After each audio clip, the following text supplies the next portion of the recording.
I gotta say, I like how Peter Dinklage takes me through a roller coaster ride of emotions.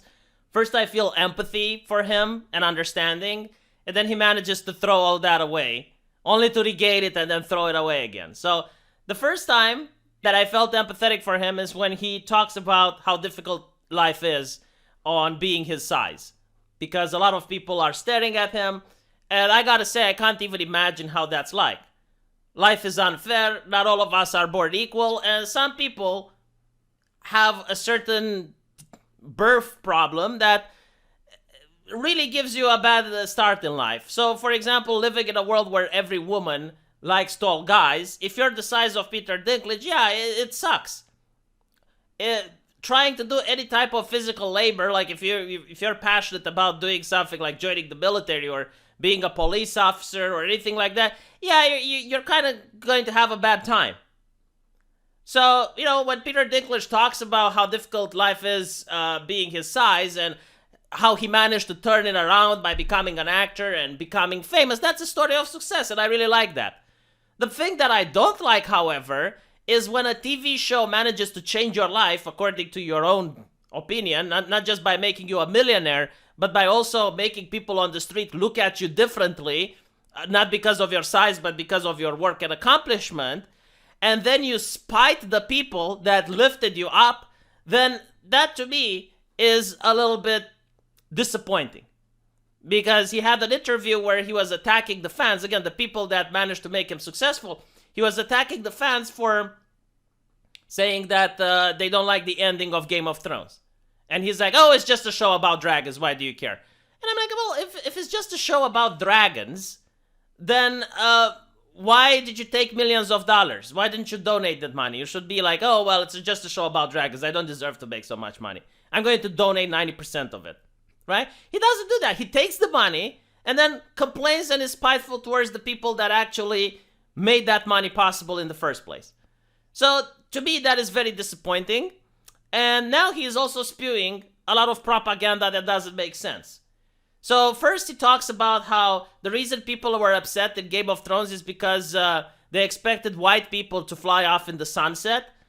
Which, by the way, Game of Thrones did end up with pretty white people flying off in the sunset. I mean, my Sunday got killed, and you have that Bronn character sitting on the throne, and Peter Dinklage, which is also a pretty white person, he was also doing great, despite all of his bad decisions in the season. So, like, why is he lying to people? Like, he's flat out lying.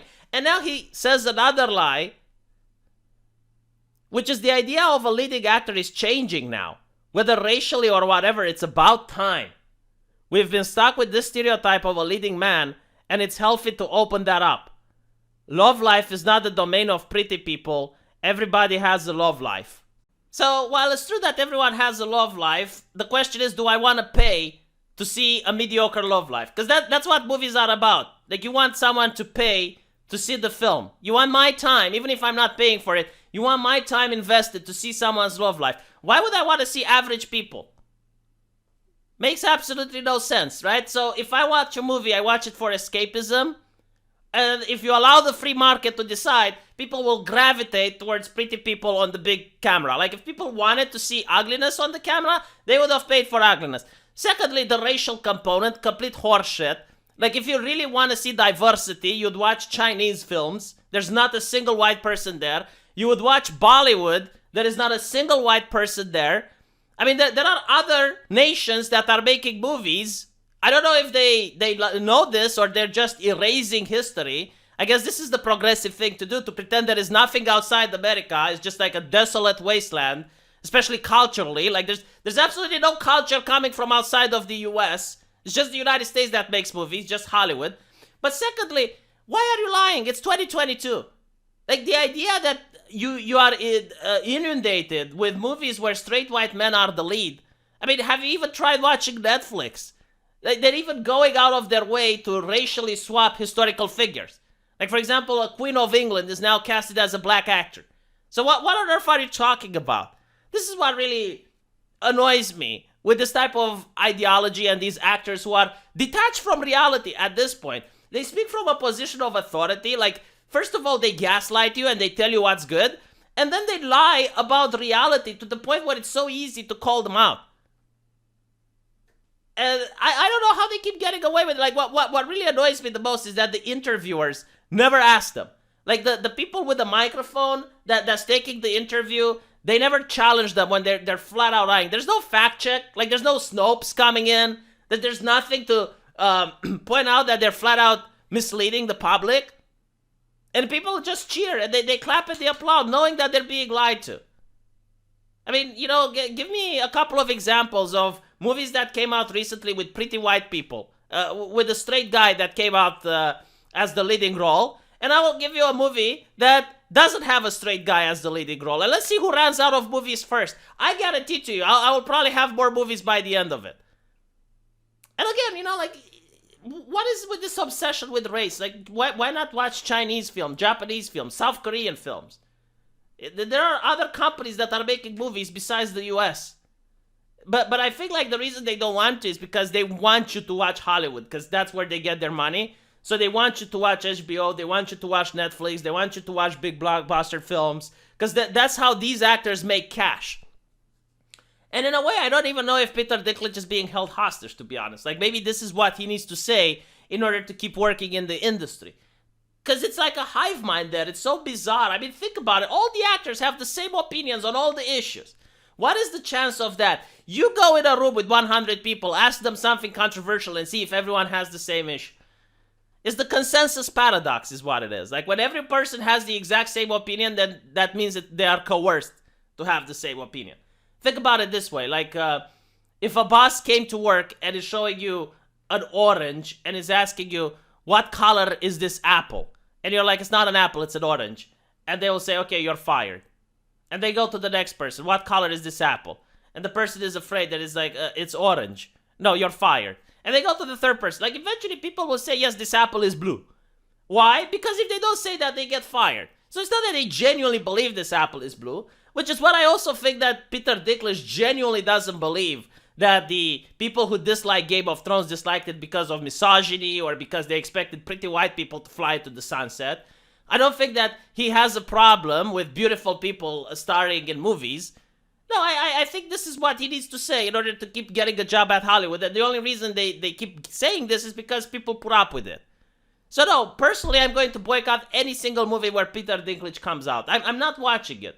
Like, why would I give money to a person that has nothing but spite to me as a fan? I don't understand. I'm going to vote with my wallet. Like, why would I finance spite against me? Why would I pay for people to be spiteful against me? It makes absolutely no sense. And secondly, I would love to see what movies Peter Dinklage likes. I bet, I am willing to put money on this, that if you were to look at the movies Peter Dinklage likes, they are filled with beautiful young women. All of it. And they're white. Unless he's got like an Asian fetish. But I guarantee to you, he doesn't watch Bollywood. Right? Like, he's not a big fan of Bollywood movies. I would be Pikachu face if that's the case, right? Like, if he wants a change in movies so much, I am willing to bet he doesn't look at China or at Bollywood or any of these things. He watches movies with straight, cisgender white women. Because he's a man. And if Peter Dinklage was a woman, she would have watched movies with straight, cisgender white men. Because that's what the market says. That is statistically speaking. That if you allow people to be free, and you don't push any ideology, like it doesn't come down from corporate, like the people in charge of Hollywood, if they're not deciding this, and they just want to make money, you would see only the type of movies you saw in the 70s, in the 60s, in the 50s. Were they making movies in the 50s? They were they? Okay. But yeah, you know what I'm saying. It's like, because you look at other nations, like every single nation that is of a particular demographic in majority, like for example, India, they only cast Indian actors. They're not casting white people for diversity's sake. Look at China, they're not casting black people for diversity's sake. They're casting Chinese. Is that a problem? Well, I don't know. I mean, we live in the age of crowdfunding. If you're a black person, first of all, you can already get a job at Hollywood. Like, there is no thing that bars your entry. But secondly, you can crowdfund an independent movie. I mean, there are so many good independent movies that people like to see. And you live in an age that never before was it easier to just get money for a project if the project is good. But, it is what it is. So I'm looking forward for Peter Dinklage's next hot take. Something that I probably never heard before. Like all these ideas are completely original and coming from him. Not something that some PR person told him that he needs to say. And yeah, I'll see you guys in the comments section. Take care.